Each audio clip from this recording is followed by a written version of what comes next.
تمكنت الجامعة الملكية المغربية لكرة القدم من حجز فندق بالكامل لإقامة بعثة المنتخب الوطني بمدينة سان بيدرو الإيفوارية، بعدما رفض الناخب الوطني وليد دوكراكي الإقامة بالوحدات السكنية التي وضعتها اللجنة إلى منظمة لكأس إفريقيا رهن إشارة المنتخبة المجموعة السادسة. وكشف مصدر جامعي مسؤول أن الجامعة لملكيتنا المغربية لكرينا لقدم حجزت فندق صوفيا الذي تعود ملكيتها لمواطنة مغربية مقيما بلاكوت ديفوار، إذ وافقت صاحبتنا الفندق على وضعها رهن إشارتنا لأسود خلال إقامتها مفي آلكان ويتكون الفندق من 74 غرفة تم حجزها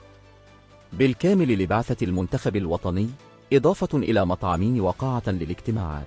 وتحاول الجامعة الملكية المغربية لكرة القدم توفير جميع الظروف أمام المنتخب الوطني لمساعدته على التتويج باللقب الثاني لكأس إفريقيا في تاريخ الكرة المغربية بعد لقب 1976. يشار إلى أن قرعة نهائيات كأس أفريقيا لأمام أوقعت لمنتخب الوطني بالمجموعة السادسة إلى جانب منتخبة الكونغو للديمقراطية وتنزانيا وزامبيا.